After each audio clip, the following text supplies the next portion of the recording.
Good morning and happy Monday, everyone. Welcome to the Resilience Talk Network Morning Kickstart. I'm one of your hosts, Tamara K. Anderson, joined by Brad Neufeld and Jay Walther. Wonderful. Today we're going to give you an amazing quote, a resilience tip, a fun fact, and then we have a fun new part that we're going to be adding to the show that we're going to tell you about right after that. So stay tuned. Jay, kick us off with the quote. Okay, today's quote is from Jim Rohn.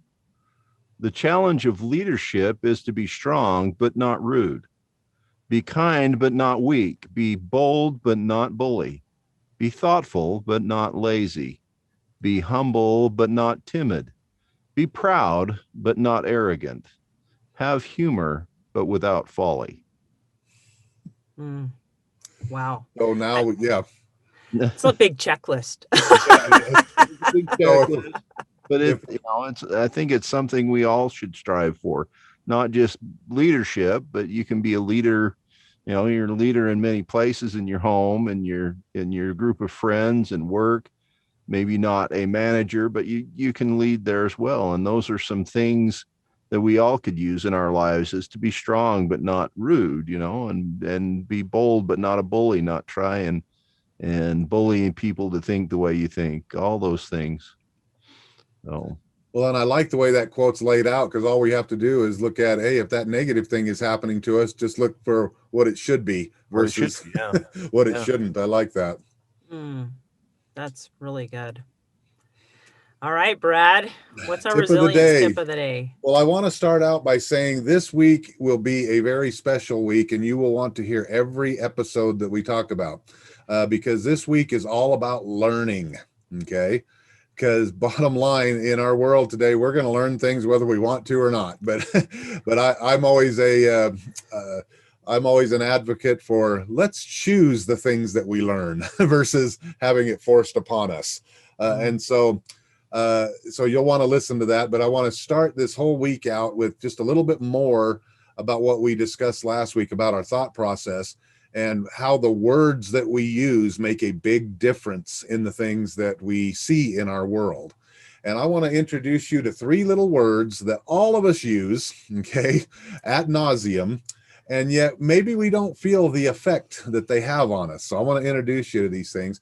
And it's also been proven scientifically that these words, if you understand the exact meaning of them and can take control of these words in your life, your stress will go down. So that's a big promise there. So you'll want to listen to this. And I want to give some credit to my friend Marshall Silver, who's a motivational speaker, Sylver. He had a big impact on my life years and years and years ago when I was suffering from depression. And it was one of those things that late at night when I felt like I was on my last leg, I saw an infomercial and he had a thing on there with, it doesn't take 30 days to make changes. Change happens instantly. You just have to make decisions. And I'm like going, okay, I spent my last $100 ordering his system, and it was great. Passion, profit, power. So there you go, Marshall. People are gonna look you up there. But anyway, he brought this to my attention. These three little words, and the first word is the word try. Okay. Now, what I want you to do, Jay, I'm going to use you. Jay didn't know I was going to do this, but do you have a pen there in front of you, Jay? I do. Okay, go ahead and put that down on the desk. And I want you to try to pick that pen up. Jay, pick it up. You're not picking it up. You tell me to pick it up. No, you picked it up. Put it back down. Try to pick it up. I can't try. I do it or not do it. Okay. I mean, again, think about this, because what have we associated that word try with? We use it all the time. Everybody does. Everybody uses it. Okay. And so, but the word try actually doesn't mean anything. There's no action attached to it. Okay. So we either pick up the pen or we don't. Okay. Think of Yoda, with him in the swamp with Luke, and he's like, you got to lift up that ship out of the water with your mind there. He goes, well, I'll try. No, don't try. Do. Okay. I know we hear this, we say this all the time, but I want you to pay attention to it, because here's some fun statistics that go along with this. Only 1 out of every 22 people that use the word try will actually follow through. So if you go to a person and say, hey, let's go to lunch tomorrow. Yeah, I'll try to make it. Guess what? They're not going to be there. Okay. Interesting. So take responsibility when you hear that word try to go, okay, it sounds like you're not going to be able to go tomorrow. When's a better day for you? Well, actually, Friday's better. Guess what? Once they make the commitment and say, I'll be there on Friday, they'll be there. Either that or they will call you and let you know. So you won't just show up thinking you're going to have lunch and nobody be there. Okay. Because the word try, they've actually done, again, some scientific studies on the reaction on the brain. What it does, and Marshall said it best, it gives permission to the subconscious mind a reason to fail. So if the subconscious mind is hearing try and we're using our own internal dialogue, remember those 1,500 words a minute we talked about on Friday? If you say in the word try, your brain's going, okay, I have permission to fail. I don't need to do this. But if you look at it and say, no, I will do this, and you come up with a plan to do it, you'll be a lot more successful. So be aware of that word. Okay. The next word is the word can't. Okay.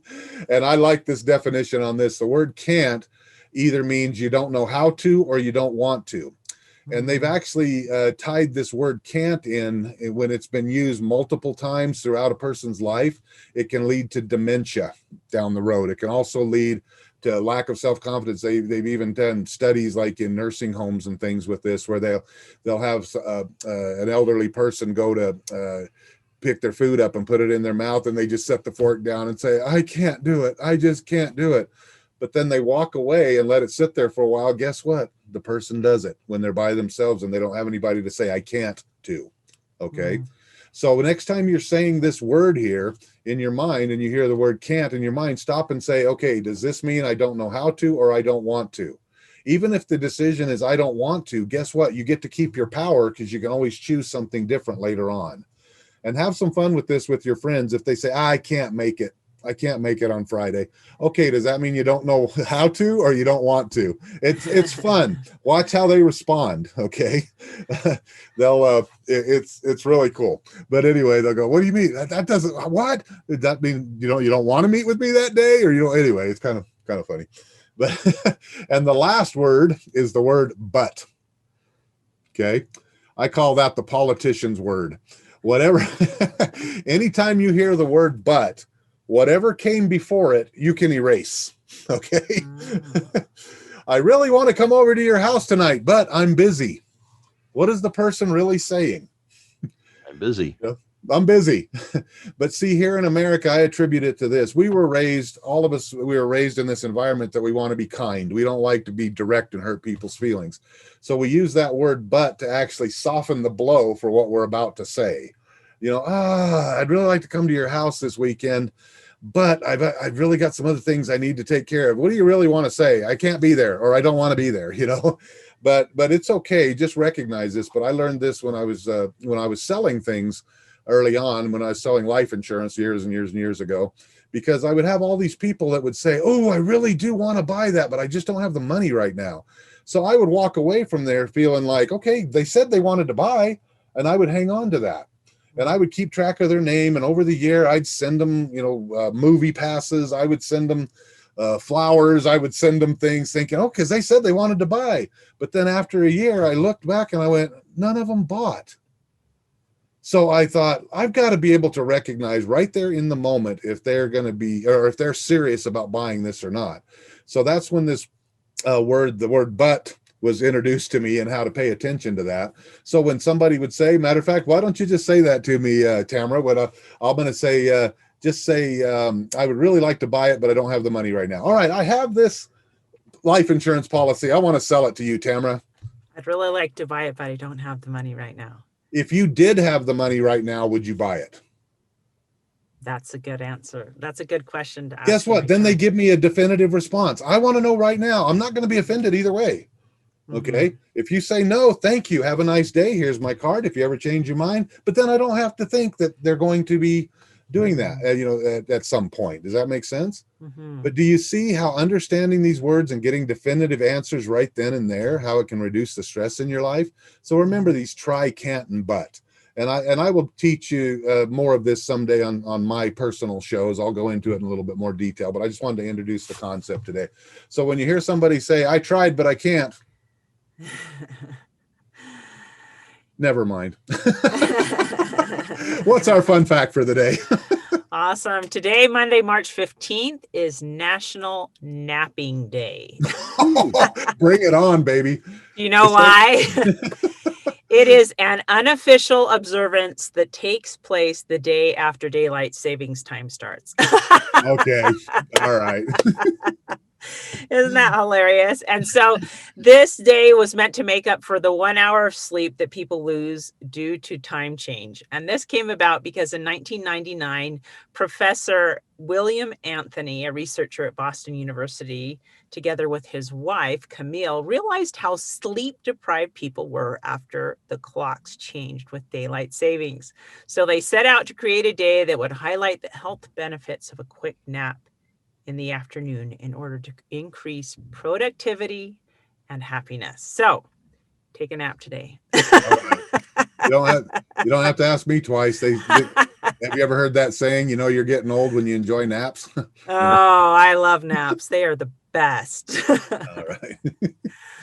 Okie dokie. And today we have something new that we're introducing. Brad, do you want to talk about what we're doing this week? Yes, I do. We want to introduce every one of our podcasters that we have on our station, so you know specifically what type of podcasts that they have, because they've been handpicked. Believe it or not, we put a lot of thought into this. Tamara, Jay, and I, over the 2 years that we've had Resilience Talk Network going, of who we want to be and what specifically the types of podcasts that we want to have here. Well, we understand that everybody has their life and everybody has different challenges from each other. So what we've done is bring podcasts that will target specific things depending on what you're going through at this time. And so we want to start that today, but we're going to, over the next few weeks, we're going to introduce everybody there so you can understand exactly what they're doing. Today, we're going to introduce Tamara's podcast. Yay. And if you look here on our YouTube page, or you can look on our website, you will find those. Tamara has been doing a podcast for how many years? 4 or 5 years now? No, I wish it was that long. I actually am in my third year, in my third year. season, okay. So. But it's called Stories of Hope in Hard Times. And I'm telling you, the guests she brings on are just phenomenal. You have a way, Tamara, of just getting the necessary information from these people that will make it impactful for the listeners. And I love the way you do it. And I know you work tirelessly. I've never seen anybody work harder as a podcaster than you, because with the way you provide all the show notes and the things at the end. Wow. But anyway, tell us a little bit about your show and what your passion is for doing what you do. Oh my goodness. This all started years ago when I was a young mom and just completely overwhelmed by children, especially two who were on the autism spectrum, and just feeling so burdened and so overwhelmed. I was dealing with kids that couldn't communicate with me verbally. And so there was like a lot of tantruming, and I wasn't sleeping well because they weren't sleeping well. And so I felt like I was going 110 miles during the day, and I had to keep that up during the night because they didn't sleep very well. And so I was just exhausted. And I just remember feeling really alone at that point in time, and very exhausted and broken. And years later, when I felt prompted to write my story in my book, Normal for Me, I felt like I needed to start podcasting. And I didn't know very much about podcasting, but when I thought about who I wanted to speak to, it was the same type of person who felt that exhaustion and that I don't know if I can go on. Yeah. And so what I've always loved is talking to people and hearing their stories. And that is one of the things that I think we all love, hearing people's stories, especially when they can pull out lessons, because maybe if I can learn it from listening to them, I won't have to go through it myself, right? Right. So my podcast started just over 3 years ago, and I love it. I interview guests every other week. We have about an hour-long show. And we dive into the challenges that they've faced in their lives and how they solved those challenges and how God helped them through their challenges. And and the solutions that they found, which I have found so applicable even in my life today, especially with all the challenges with Corona and COVID-19 happening in the world today. It's just been neat to listen to people's stories and be able to apply some of these principles no matter what is going on in my life. I can pick up and apply those principles. And often I've found that just hearing people's stories of resilience, since this is Resilience Talk Network, Yeah. Motivates me that if they could do that, surely I can get through my challenge as well. Because often I'll listen to somebody's story and just think, I'm so glad that's not me. Yeah. I will pick up my little burden Yeah. and put it back on my shoulders and say, thank you, dear Lord, for giving me my burdens and not giving me that one. Yes, absolutely. So I'm so excited. I love podcasting, and I'm so excited that I can continue sharing these stories of hope with you here on Resilience Talk Network.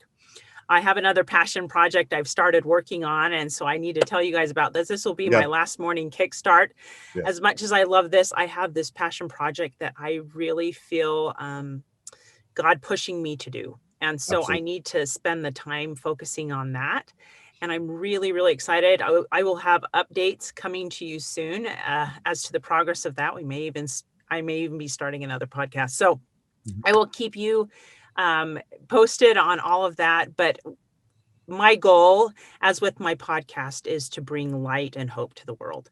And so this new passion project enables me to do that on a broader scale. And so I'm just really, really excited to incorporate this new aspect of my business going forward. So thanks for letting me share this morning Kickstart with you guys. It's been an absolute joy. And I just love Brad and Jay, and I have no doubt that you guys will be able to carry on the tradition. Yeah, see, all this nice fancy stuff we have in our backgrounds is a lot of Tamara's inspiration too. She likes the mountain on the peak. Anyway.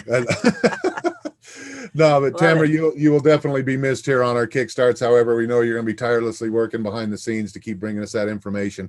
Because Tamara has a show on our station that you can lock into at resiliencetalknetwork.com Monday through Friday at 12:30 Mountain Standard Time. It goes from 12:30 to 2.